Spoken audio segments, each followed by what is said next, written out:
Beautiful. Let my people go. Hello, everyone. Welcome back to the TCF Sport podcast. My name is Ben. As ever, I'm joined by a weirdo over there, Brexit Steve. How you doing? You okay? Weirdo. Yeah. Because I might leave the initial bit in for your Thanks. Let my people go. If I don't now, I don't understand. People don't understand what I've just said. Yeah, I know. Yeah. I was just having a flashback to the Fresh Prince of Bel-Air. Was that from The Fresh Prince of Bel-Air? Well, there's a guy they're in a jail cell with, and he's singing that. Oh, fair enough. Yeah, Fair enough. yeah. I don't know where my mind was. I like The Fresh Prince of Bel-Air, to be fair. It's good. Very good show. How you been anyway? You okay? Yeah, not bad. Yeah. Not bad. Bit tired, but not bad. Watching the Club World Cup? Yeah, can't wait.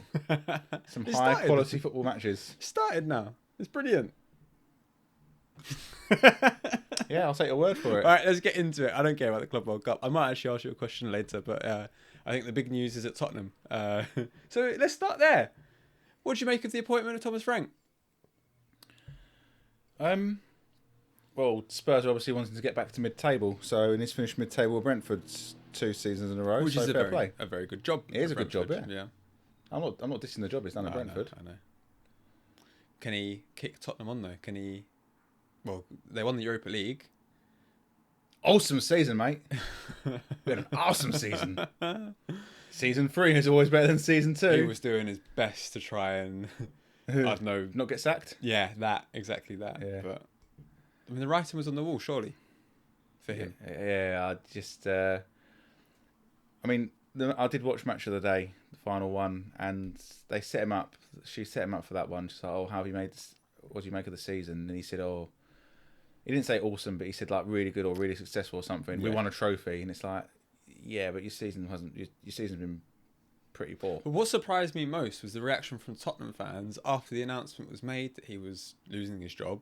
Because then most Tottenham fans, and quite a few pundits as well, to be fair, Alan Shearer was one off the top of my head, said that he shouldn't lose his job because they won the Europa League. But while they did very well to win the Europa League, and we might talk about the final in a moment, their league form was shocking. They finished 17th in a normal season. When I say normal season, 10, 15 years ago, if they had finished 17th with the same number of points, they would have been in a relegation battle. It's only because of how poor the three They would promoted have got teams relegated 10, 15 years ago, that points total. I think- as would have Man United. We talked Well, about... actually, no, they won on the final day, so no, that's But not we fair. talked about United before the final game of the season and that their record was identical to Blackpool's when Blackpool went down. I think Tottenham's was even worse. So yeah, they would have gone down. Exactly. That says it all. Surely he deserved to lose his job. I don't advocate for sacking a manager, but you can understand why the decision has been made. Yeah, they had injuries and blah, blah, blah, blah, blah, blah, blah. But, I mean, it all depends. Same old story. Are they going to give him time? Are they going to give him the resources he wants? You know who's been already been linked there, don't you? And Mbeumo and Wissa, I've seen both of them. And Worcester. I've seen on Mbeumo, but not Worcester. So what? But why go there then? If you're going to take the same players, why go there? Yeah, well, because you've said previously, when we had this conversation with Eric Ten Hag and United, that it's not always, or very rarely, is it a positive move when you're taking players that you've managed at a previous club to the club that you're now managing. Yeah. Obviously, maybe this is slightly different in the sense of Mbeumo and Wissa, particularly Mbeumo, are Premier League proven. So they are more likely to be a success. And I can understand going in for Mbeumo because he's a quality player. And it would push on Kulusevski or Johnson, whoever plays out there. Johnson, because Kulusevski can play inside, and they probably would play together because Kulusevski's a really good player. And then you're saying Worcester's going to push on Solanke or start ahead of Solanke. I doubt start ahead, especially because the amount they paid for Solanke. I don't know if or Down both. to the manager, though, isn't it? True. I don't know if or both any they will go there though, especially because Mbeumo has made it clear that he wants to go to United. Yeah, which, you know why though? Is it money? Apparently, 250 grand a week's worth. Was it you that sent me the TalkSport clip? They were talking about it on TalkSport and saying something like that. Oh, I'm not sure. But I thought that They didn't have any money. They couldn't take the staff out to the final. that did you see that they organised a lovely open top bus tour in Malaysia when they were out there though? That was Did that they? was quite Was funny. that for the friendly they won with the trophy? After the friendly that they lost first time? But yeah, no, I thought with Ineos coming in and one of the big issues at that club being What did you say? Idiots coming in. Ineos. No. Synonyms. One of the big issues at that club being the amount of money that certain players were on. They were going to start giving players that they signed less money. Have they not learnt? I don't know if Mbeumo is going to be paid that, don't get me wrong, but anything north of 150 grand a week is quite a lot of money, and surely more than he's on at Brentford. Well, it will be more than he's on at Brentford.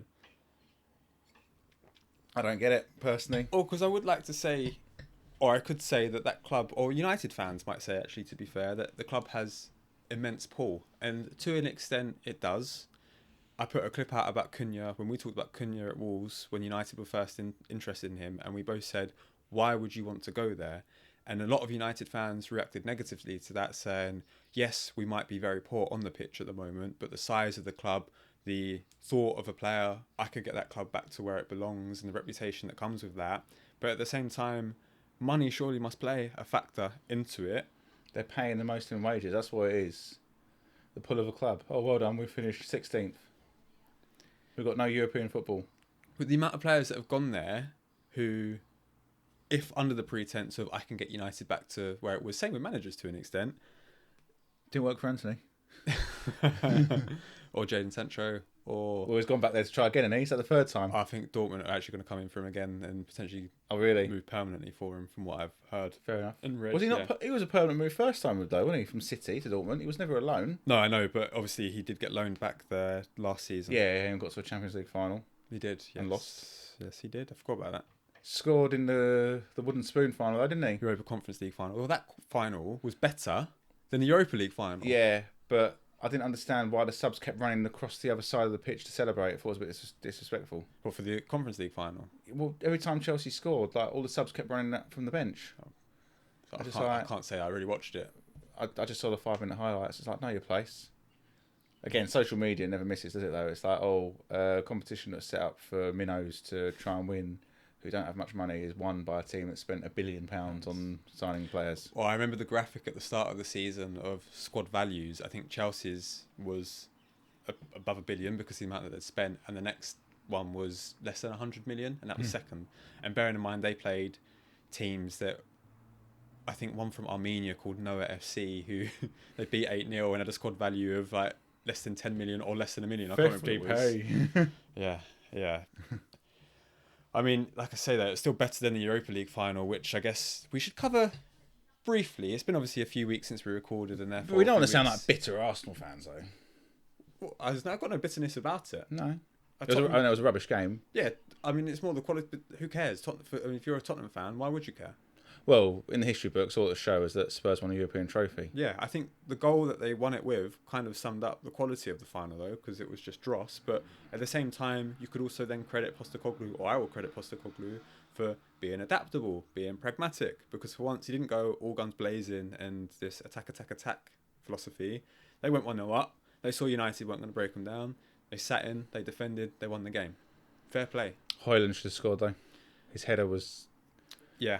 A bit telegraphed, wasn't it? Like Van der Ven did well as well. He did do well, but he could have gone the other side, couldn't he? Or back where it came from, whichever way it was supposed to have been. But yeah, I don't know, like because there's a lot of stuff on social media that you see, don't you? Like a lot of Spurs fans are giving it all the big one, and it's just like about Arsenal haven't won and this, that, and the other. And it's just like, if that's your level, like don't get me wrong, fair play, you won a trophy, well done. But Newcastle winning the League Cup is a bigger win than what yours was. Palace winning the FA Cup is a bigger win than what yours was. They had to play better opponents. They had to play better opponents in the final, and they won convincingly as well, both of those teams. So don't get me wrong, yeah, be happy with your trophy. Second best trophy in Europe, and out of every English team that's won a trophy this season, you've won the worst one. No, sorry, other than Chelsea, because no, that's not fair, because obviously Chelsea's one was lower than that, but... So they've won the second worst trophy for all English clubs this season. And I include a Community Shield in that as well. What was that at the start of your piece? I don't want to sound like a bitter Arsenal fan. I don't know, that's not a bitter... I don't care. Like that's what I mean. I literally don't care. I see all this stuff and I'm just like who's it? Expressions. Yeah.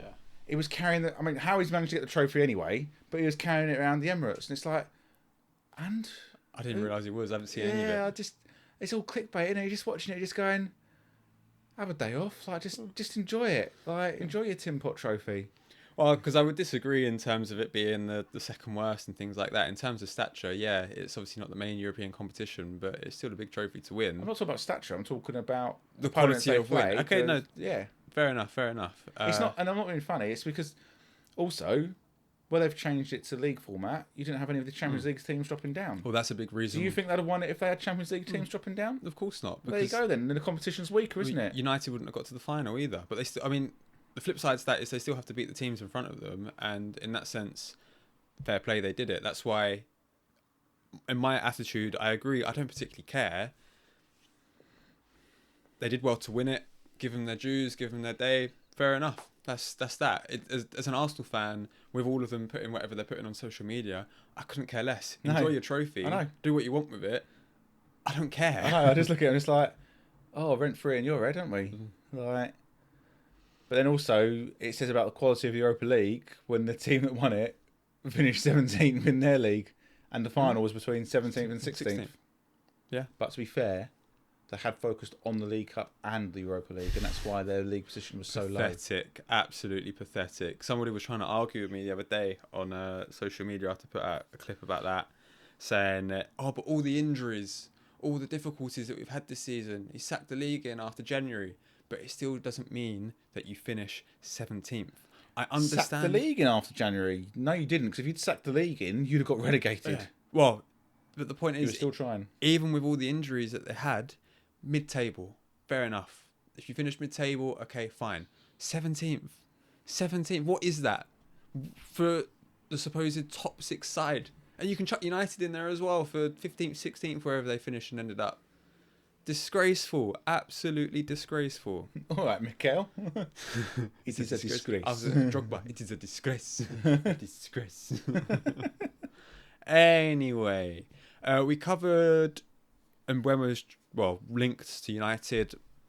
Obviously, Cunha's gone there as well. Actually, to be fair, the one other thing that I wanted to talk about Mbeumo quickly, the reason why I talked about United's pool, but also obviously the wages point, is because he has the choice from rumours of Newcastle, especially, Arsenal rumoured to be interested in him, and then obviously United. Now Tottenham are joining the race because Frank is going there, but if he's picking United out of Newcastle and Arsenal, what is that? Surely that must just be money, unless it is the size and the genuine pool of the club. He'd be starting at United, though. He wouldn't be starting at Arsenal, because Saka's on that side, isn't he? He's playing through the middle, but he'd be starting at Newcastle, and Newcastle are a Champions League club as well next season. I know. And Newcastle are only going that way. Yeah. I don't think Arsenal have actually gone in for him, though, have they? There's links that Arsenal were interested, but they've not gone in for him. The only club that have tabled a bid so far is United, but that's because I think Mbeumo said he's made it clear that he wants to go there. Obviously, now Tottenham have joined the race because I think Frank has been appointed. It'd be nice to see him go and retire at United, wouldn't it? He was only 25, 24. I know it makes him look like 30 with his hairline. But he'll retire next season, won't he? Sorry, this season coming. You know, I'm sorry, United players have gone there to kill their careers off. Casemiro, Anthony, Onana. The only one who's done well is Maguire after being dead and buried and told he was rubbish and out the door. And he just keeps surviving. Yeah, I know. Basically, innit? Mason Mount as well. I know he's had injury issues, but yeah, he's done though, isn't he? He's cooked. It makes me wonder because of the excessive wages that they're on. People have this debate all the time about why do players struggle at United. Is it the weight of the shirt? Is it culture of the club? The shirts are Adidas, so they shouldn't be too heavy, should they? They don't weigh any more than an Arsenal shirt, right? Shut up. Or they just training. Shut up. Is it heavier shirt to make them work harder? Or the last point to what I was saying is it the wages that they're on each week makes them comfortable? I don't know. Who knows? Well, when Ronaldo went back, he was surprised that things hadn't changed since he first left, wasn't he? But that was just even with standard and quality of training facilities and things like that. Yeah. Who knows? One more on United. We've had this conversation before about Erik ten Hag, and you talked about United's style of play. And I think I might have asked you at the time, but I'm going to ask you again. What is Manchester United's philosophy? Now, the reason why I ask this... Win at all costs. But is there... That was the Ferguson philosophy, anyway. Is there a specific style of play within that? Because Yeah. the reason why I asked this, but kicking Arsenal off the Hack down pitch- Reyes. Freddie Lundberg's was it Freddie Lundberg? Yeah, Freddie Lundberg. Yeah. Give him a push in the back, yeah.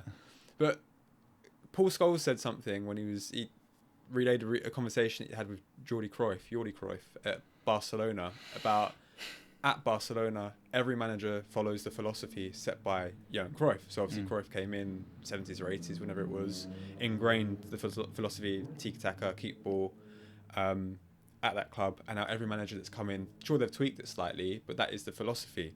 Now obviously with United, they've appointed various different managers, and it feels like the philosophy of that club then gets bent to the manager's style of play. Should it be like that at a club of that size, or should they have something a blueprint that all managers tend to follow? No, because you want the managers to be able to put their own mark upon it, don't you? Yeah, but it's like if I were to talk about Arsenal style of play, again as an Arsenal fan, for whether it's because we had Wenger for as long as we did, but and even now, I know we've become a little bit more pragmatic and a little bit more boring. Even now, that pass the ball, get the ball on the ground, get the ball on the deck, and play nice football, play beautiful football. Centre to left, back to centre to right to centre. Hold it, hold it, hold it. With United, I don't know, just an interesting conversation. Simpsons there, by the way. Oh no, very good. I don't know. Yeah, I'm not sure about that with the whole blueprint because Barcelona. You say they have that blueprint, but they also have hundreds of millions of pounds worth of debt and almost went bankrupt, didn't they? So I think that's just off the pitch. Yeah, issues. but still, because they had that period of dominance, didn't they, with Messi and then Neymar and Suarez as well, and just they were unplayable, weren't they?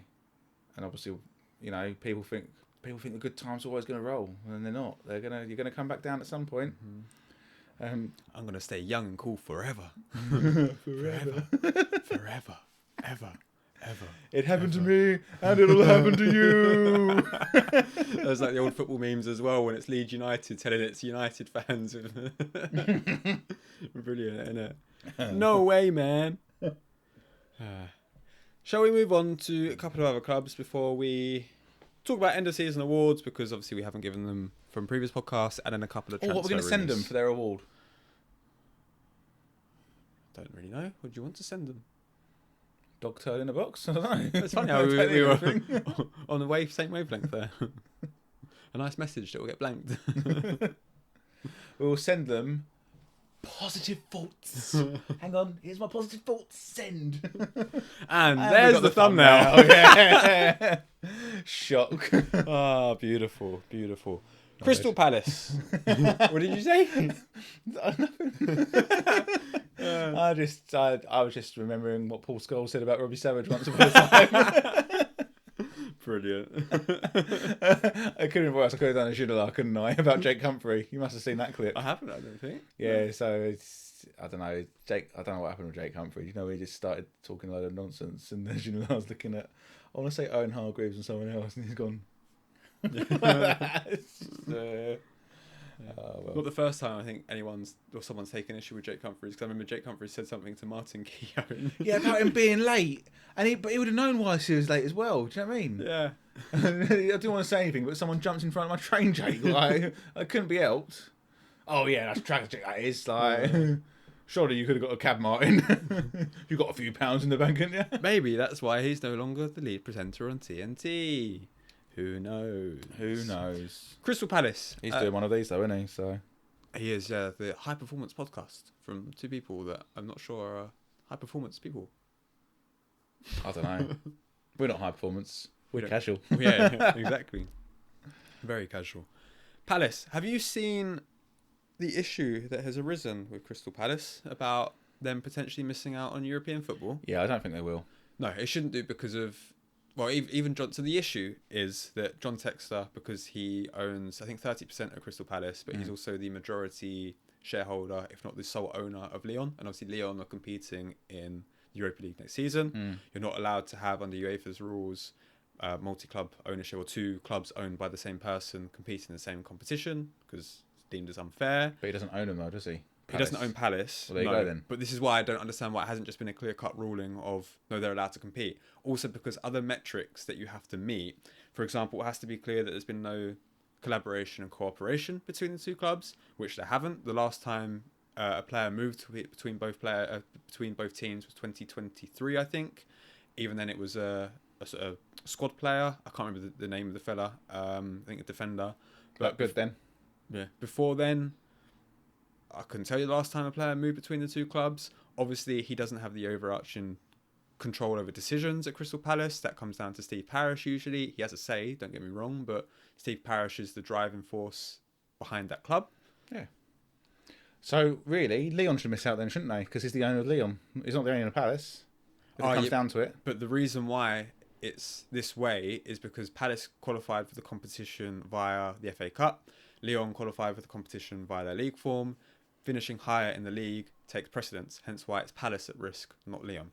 But when you consider City and Girona last year in the Champions League, there was going to be this whole issue because obviously Girona, the Spanish side, fall under the City ownership's group, but City were able to move shares around or do something. I did read it, but I can't remember exactly how they did it.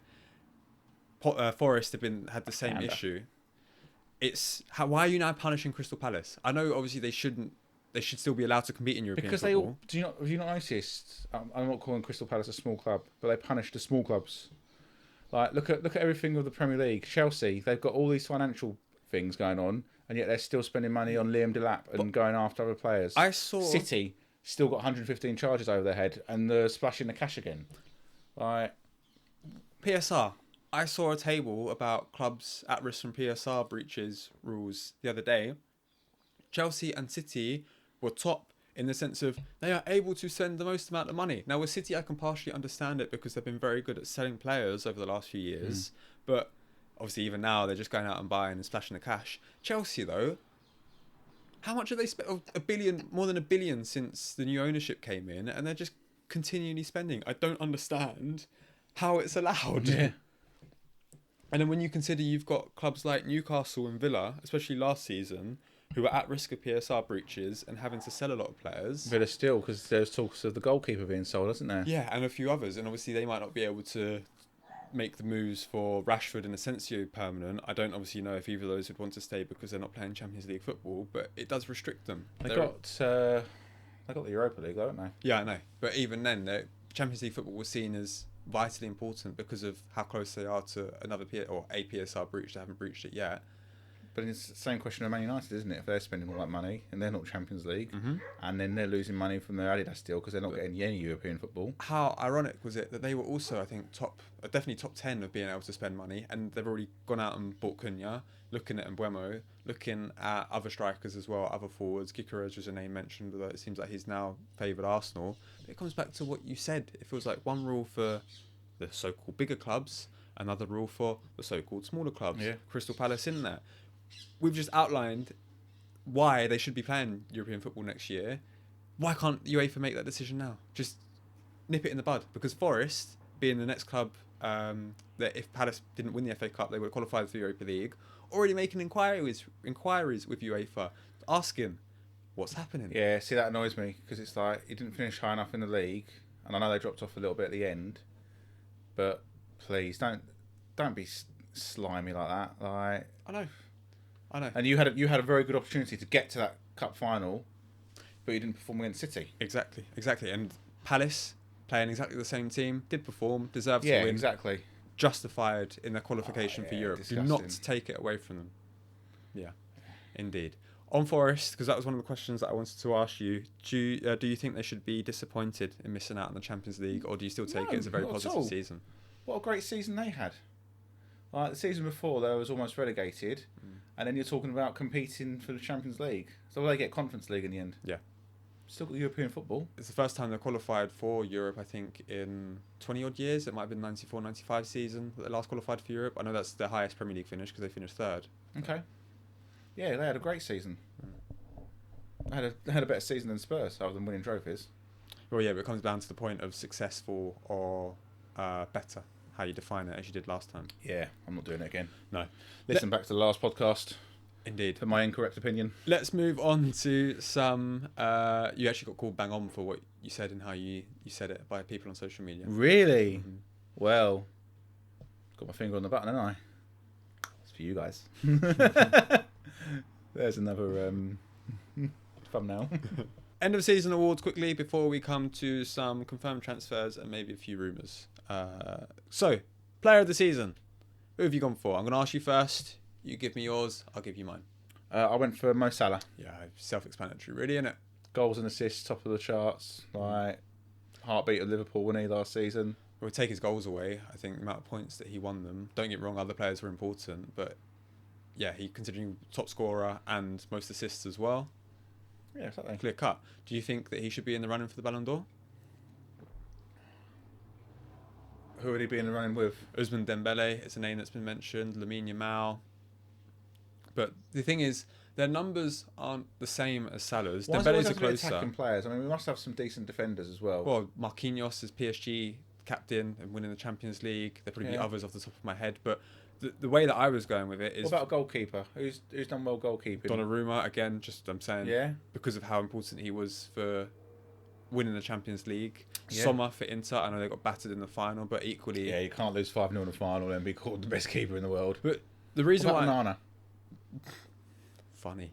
The reason why I'm going down that route... It's kind of funny. They used to give out a golden trash can for the worst player in Europe as well.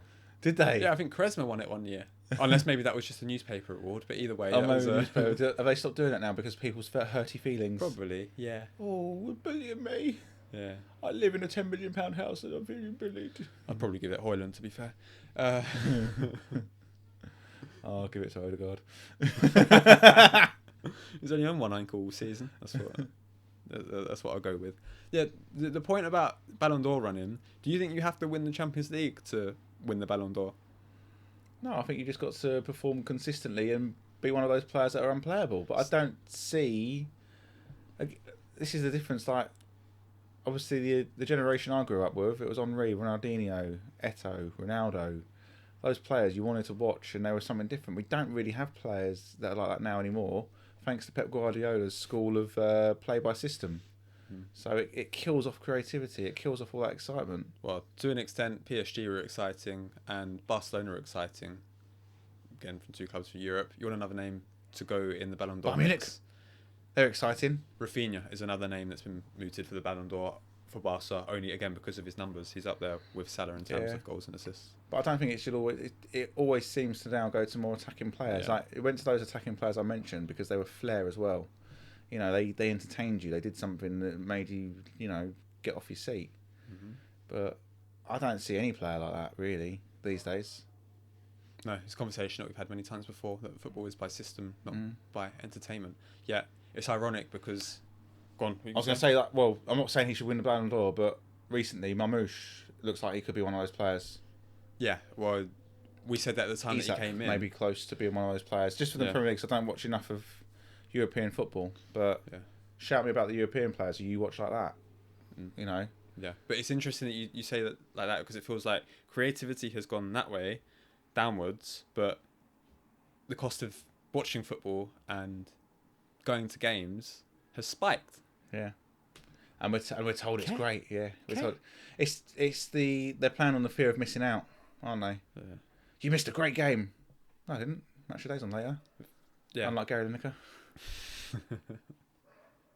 Moving on, young player of the season. I went for Dean Huijsen. Huijsen. That's how it looks like. That's how it reads. Huijsen. Huijsen. All right, Paul Merson. Ciproni. Yeah, Dean Huijsen. I mean, he plays for Bournemouth and he gets himself a transfer to Real Madrid as a centre half. So he must have been doing something all right. Yeah, well, he included in the Spanish squad because of his form for Bournemouth and starting for Spain as well in their international games. There you go. Yeah. I know it went to Gravenbach, but I only think it went to him because Liverpool won the league. Well, he was also very, very good for the first half of the season, especially. I know he faltered towards the second half of the season, but that's because Arne Slot didn't trust the rest of his squad.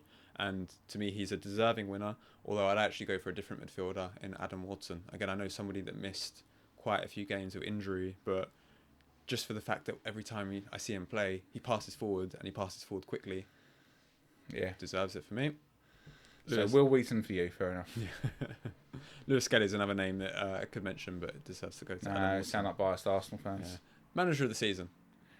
Has to go to Slot, really, doesn't it? Winning the league in his first full season. Yeah, although I am going to be different to you and give it to Nuno Espirito Santo.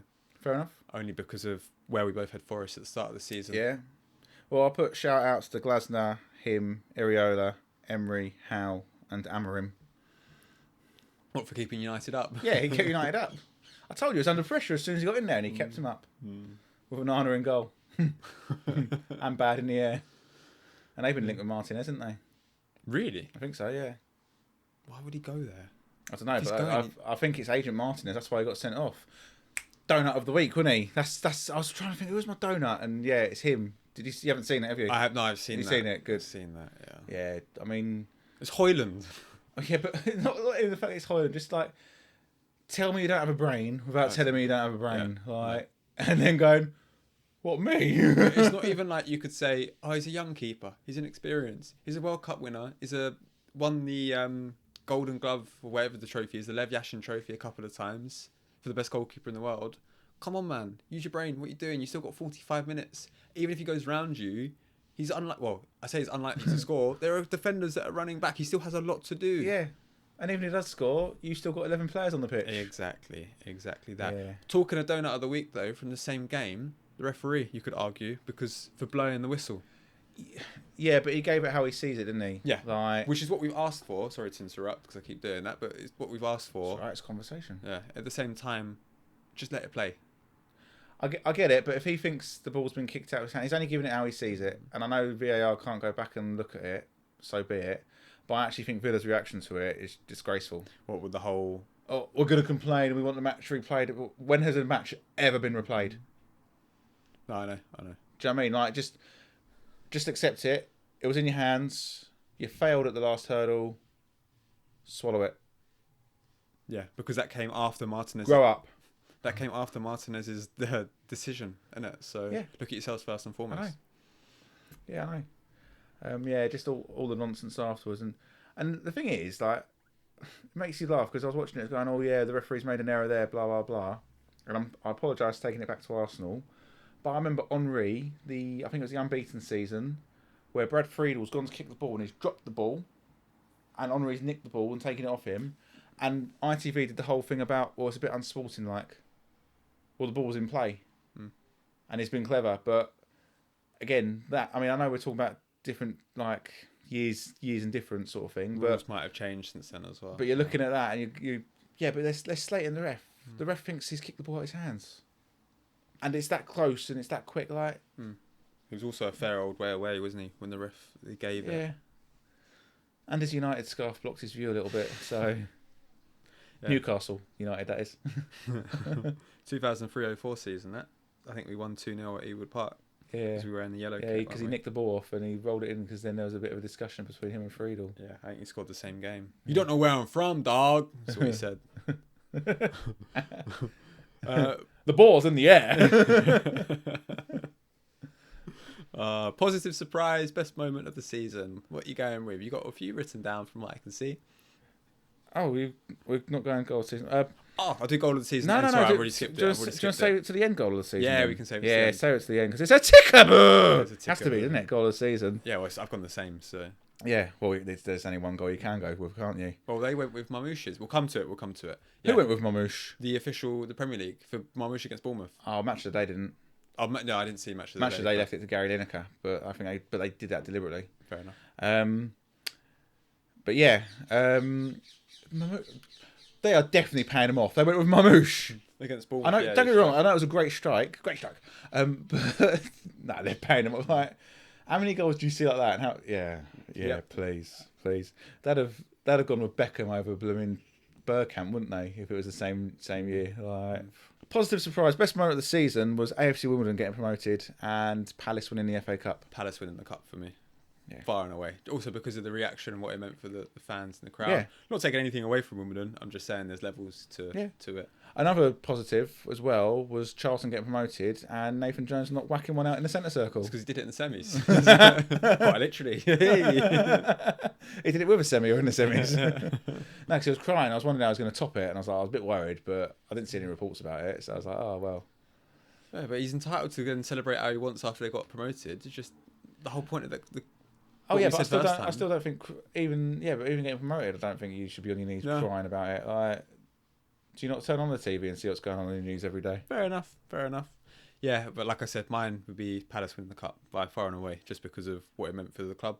To repeat everything I just said, and also because of the way they performed, both in the final, but also the whole way along the tournament. Game against Fulham. I know Fulham, you said, had chances first 15-20 minutes. Yeah, but that was a good game, though. Good game. Yeah. Semis was just as good, if not better, against Aston Villa. I mean, that was a very good win as well. I mean, 3-0, and Villa still had chances when they missed a penalty at 1-0 as well, didn't they? Yeah. Palace. Mateta, yeah. But yeah, when you think about it, go away to Fulham to win, you know, Mateta has half his ear taken off against Millwall. And Michael was like, oh, nah, it's not wearing an Arsenal badge. No, He's all right. I know. That's unreal. No comment. No comment. Disappointment of the season before we come to goal of the season. What you got for that? I put City's 115 charges disappearing like Arsenal's style of play. So you got two there. Because the second one's quite important as well. I'm not going to disagree with that one. Not that it would be mine, but yeah, I'd go with United. Clear cut. City's 115 charges though. What's disappointed about United? That's great as an Arsenal fan. That's what you want to see. As you reap what you sow. With my objective neutral hat on. United. I mean, more disappointing would be any of the promoted clubs, wouldn't it? Yeah, but you can make an argument that you'd expect them to be there at the start of the season. Don't get me wrong, they performed poorly, but it doesn't surprise me that they went down. Maybe it surprised me a little bit that the manner that they went down. United should be nowhere near 16th. What, with 30 games remaining of the season, they're already down? I think it was for Leicester. It was about the 13th game because that's when Steve Cooper got sacked. Changed a bit there. Yeah. Southampton. Oh, we didn't go down to the lowest points tally, but you also went down with the lowest win ratio, though. Oh, they lost first club in the Premier League history to lose 30 games in a season. That was the one. Well. Sorry. Yep. Yeah. The amount for 30 losses. How do your fans keep turning up week after week? Don't worry, boys. We might get a draw today. Pathetic, isn't it? Yeah. Oh, we got 12 points. Oh, well done. Yeah. Do you think any of them will bounce back? First time I'll ask them. No. So you don't think any of them will? Do you think any of them will come up? But then I'm looking at the Championship now. What teams currently in the Championship are better than them and would likely come up? So Sheffield United will be bitterly disappointed about how they tailed off. Coventry showed some promise under Lampard, didn't they? Yeah. And Nathan Jones is at Charlton in the Championship, so expect them to do a Wrexham. Actually, where are Wrexham? Championship. Wrexham in the Championship as well? Championship, yeah. There you go. Wrexham will be one of the teams coming up then. To be fair, on that Birmingham, because of the amount of money that they're spending. Yeah, but they spent £15 million yeah, but they're going to get Wayne Rooney in. Give it him halfway through the season when they're in the promotion places. Yeah, after 15 games, we're in the promotion places. Yeah. It's not going out we hoped. I was hoping you'd be top 2, not top 6. Yeah. Go on, Wayne, have at it. Ipswich and Leicester will bounce back. Leicester maybe, Ipswich I'm not sure, because obviously they're getting rid of a lot of players, aren't they? Yeah, but I feel like there's more consistency in how they want to play. They're well run. I'm not saying Leicester. Because they had... Who's the winger that came from Arsenal to Chelsea? Hutchinson. So they had him, didn't they, anyway, so hopefully they'll keep him for the Championship. They got old Billy Jean as well from Aston Villa. Yeah, Philly Jean, yeah. Liam Delap's gone to Chelsea. Yeah. Who's that about? Well, we'll come to that when we talk about... Don't get me wrong, he's all right, but...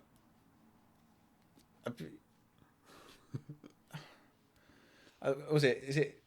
Are they City's B squad? Are they City's academy team? Because they got Cole Palmer. He's a now good Liam player. Yeah.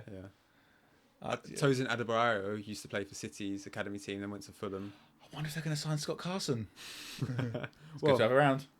Yeah, does card tricks. That is the best job in football, innit? Being the third choice goalkeeper. I sit on the bench every week, maybe sometimes not even on the bench. I get paid quite a few grand each week.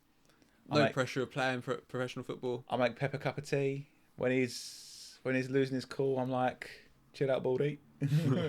Don't take it so hard. I didn't call you Baldy. Goal of the season. Yeah. What you gone with? Tickaboo! Mitoma had to be, didn't it? Just give it to him for the first touch. The first touch, the second touch, then the finish. Yeah. Yeah, lovely. Who was in goal for Chelsea? Sanchez, wasn't it? Yeah, good job Sanchez was in goal, because a decent goalkeeper might have deprived us of the goal because of the finish. Was it Sanchez or was it the other guy? Jorgensen. Yeah. I know they rotate all the time, and they want to sign another goalkeeper. We'll find out. I have a feeling it was Jorgensen, though, because they kept Sanchez. rotating, didn't they? Yeah, I thought it was Sanchez. But I mean, it'd be even more nice for Brighton fans if it was Sanchez, wouldn't it? Yeah. But the quality of the finish should take nothing away from the touch. And yeah, as we said at the time, because it was all in one motion, allowed him the space to go and finish. Absolutely beautiful. And that is why it's both of our goals of the season. Yes. Okay, to wrap up, I just want to go through a few transfer deals and rumours. Nothing in extensive detail, because transfer season is silly season. I'm not going to get into my thoughts on it, maybe for a later podcast. But in terms of confirmed... But we do get to see on Sky News, I can't even remember his name now. Carve Solico. Yeah.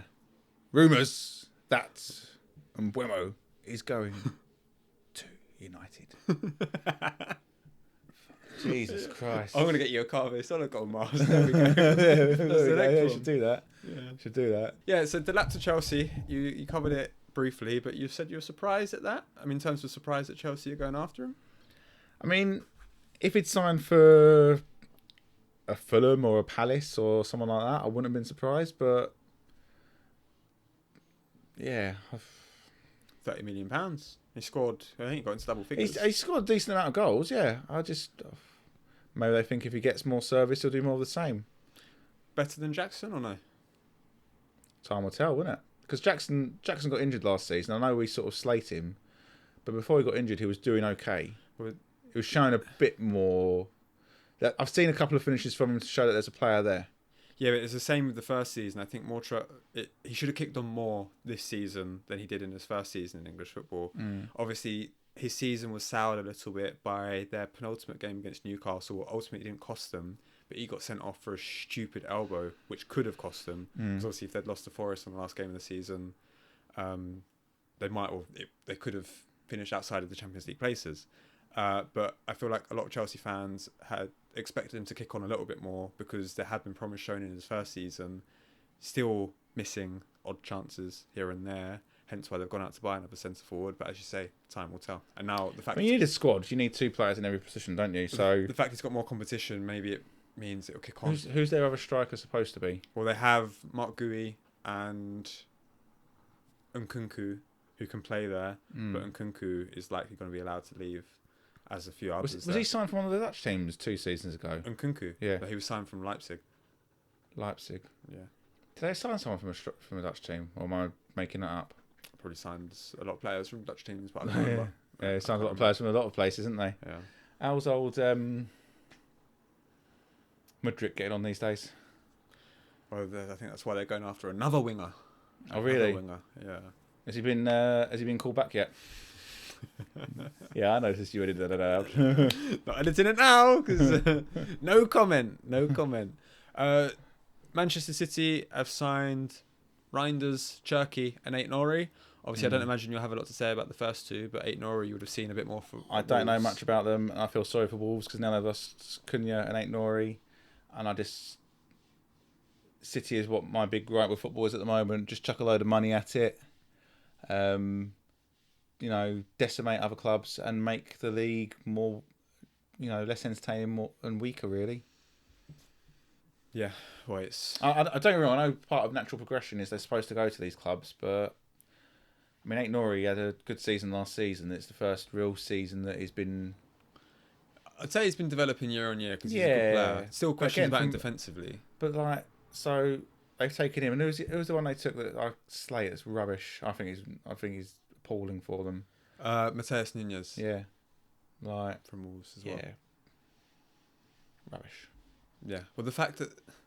Because they obviously go out and spend all this money, but the fact that they're meant to have one of the best academies in the world, which they do, to be fair, because the amount of academy players that have made it, but surely give them more of a chance, maybe. Because all their academy... I don't like the way they're dealing with Jack Grealish either. It all seems a bit... From the outside looking in, obviously, it all seems a little bit, bitter. I'd be interested to see once that he has made a move if he comes out and says anything publicly on that, because he's put the odd bits and pieces out on social media of when fans have questioned him, or because his name is mentioned a lot in the media because it's a high profile name, and then fans might comment underneath that. He's also been They spent replying. 100 million on him, what, 4 or 5 years ago now? Like 3 or 4. If that? Yeah. Like, and now you're going to let him go for nothing? Why? More than that, it'd be 30 to 50 million pounds is what they're looking for. Oh, really? I thought it was out of contract. It's not out of contract. Oh. No. He's just not been taken to the Club World Cup squad. But the fact he's not been taken there, and the fact that he's been left out of numerous of their squads. Oh, left out of the cup. Was he out of the cup final squad completely? I think so. Definitely on the last game of the season. He might have been. No, was he on the? I think he was benched, not used, and not used last game of the season at all. Was he? Because he was benched for the cup final, and Pep brought on the Argentinian lad Etcheverry, who had never started a game for City before, ahead of Grealish. So it kind of, the writing was on the wall. Yeah, you just wonder what's going on there, really, don't you? But it just doesn't seem to be being managed very well. No, but sometimes Pep has that, doesn't he? That when players come to the end of their time at the club that he's managing, puts them out in the cold, freezes them out. Yeah, which isn't. I don't think that's professional, really. Not the greatest of man management. I mean, you don't know what's being said behind closed doors, though, do you? No. So, I mean, maybe Jack walked into a team meeting once and went, "Pep, how's your wife?" You don't know, do you? Yeah. Maybe he made that sort of joke. Could have done what Ray Parlour did, couldn't he, with Gareth Southgate? Didn't he do one with Glenn Hoddle as well? When he questioned his faith healing? Ray Parlour. Oh, I don't know, maybe. I'm not sure. I don't know. I'm pretty sure, because that's why... So, Glenn Hoddle, when he was England manager, obviously brought in a faith healer, or because he was quite spiritual, Glenn Hoddle, and religious, brought in somebody to talk with the players one-to-one individually. Ray Parlour took the mick out of it a little bit, wasn't in the squad again after that. Oh, that's professional, isn't it? Like, take that person to the side and speak to them, but we don't all have to believe your beliefs. Yeah, I know. Like, yeah. Yeah, now manager, you can call me boss or gaffer. Or what about Big Nose? Oh, dear. Yeah, quality. Yeah. But again, couldn't take the banter, could he? No.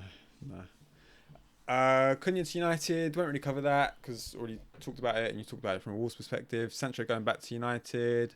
They got £5 million for him to be returned. Yes, and apparently Chelsea then have to pay all of his wages as well because they'd split between. That's what somebody who commented on the post that I put out about Sancho. Originally, the loan deal, United were paying some, Chelsea were paying some, but because Chelsea broke the agreement to sign him permanently, they then have to cover all of his wages, I think. Not 100% sure that's accurate, but that's what somebody said. That's what somebody commented. Maybe that's where the £5 million comes from then. Who knows? Yeah. Bruno Fernandes staying at United after links with Saudi Arabia. Good for them. I think he's a good player for United. Yeah, well, consistency. If they didn't have him this season, they would have struggled even more. So it is positive for them. Liverpool been active, obviously signed Jeremy Frimpong, and are signing Florian Wirtz from Bayer Leverkusen as well. Yeah, for £113 million. I don't even know who he is. Well, it's because we don't watch much. To be fair, I don't watch a lot of football outside. £113 million, disgusting. The amount of money, it's way too... Oh, mate, like, you're going to be doing this on your own at some point. You're just going to have, like, some cushions there and the Charlie Nicholas face mask on there, having to do voices going, well, you couldn't drive us in, who could you, Specsavers? Become desensitised to it, is that what it is? I just think £113 million is a disgusting amount of money. £100 million is a disgusting amount of money. But just like... The world has become desensitised to it, is what it is. Yeah, but they make it all... But then you got Sky like, oh, we're going from 115 games to 285 next season. And everyone's like, yeah, great. And then suddenly, hang on a minute, that doesn't mean there's going to be too many 3 o'clock kickoffs then, does it? What happened to the good old traditional 3 o'clock kickoffs? That used to be the best part of the football weekend. Yeah, I know. But then the fans will be the first ones complaining as well about when they're having to travel at all these certain times. I've said it before, I'll say it again. You vote with your feet, just don't go. It's simple as. Yeah. Don't pay for the Sky package. Don't go. Shove it up their greedy backsides. But they won't. And why will they not? Fear of missing out. And that as well. Yeah. Yeah. Let's come to Arsenal briefly then. Some transfer rumours for Arsenal. This has been a very Arsenal-like podcast. It's been good. But that's why I only want to talk about one, which is Kepa, only because of what we said about Kepa during the season, partially. Not massive criticism, but he had a decent season for Bournemouth, don't get me wrong. A few errors here and there, though. Do you think it would be a good signing? No. I disagree. Do you? To sit on the bench, yeah. £5 million for... Oh, to sit on the bench? Yeah. He's not going to push... or he's not going to start ahead of Raya, is he? Yeah, but he needs to push him. Yeah, we push him more than Neto. Yeah, but I don't... No, I think Neto's a better shot stopper than Kepa. Bournemouth fans would disagree with that based on the season Kepa had. Yeah, but Travers was a better shot stopper than Kepa. Well, for the 3 or 4 games that he started. Yeah. But Kepa was fairly consistent for Bournemouth. From what, again... He always... To me, he always looks a little bit lightweight for a goalkeeper. But for me, £5 million for... I don't want another Chelsea reject. We have too many Chelsea rejects. We sent Sterling back. It's okay. It's okay. The streets will forget. A stoppable force. It's brilliant, isn't it? Yeah. Have you got any more? Not off the top of my head. How can we forget from something that was so good? Oh, there was too many, wasn't it? Yeah. They won't remember his name. Yeah. Not wrong, though. Oh, Not my wrong at all. goodness. He came, he saw he was average, he went back. Yeah. It's just the fact there was so many, full weren't chain. there? Yeah, people were just united in what they were saying about it. Absolutely brilliant. Oh dear, yeah, funny stuff. Yeah, funny stuff. On that note, I think that's a good note to end it. You got any more that you want to add, say, talk about? No, if you want to leave it there, that's fine. Lovely. Thank you so much for joining me, as per usual. Thank you all for watching, listening, wherever you get your podcasts from. You shall hear us and see us on the next one. Thank you very much. Goodbye.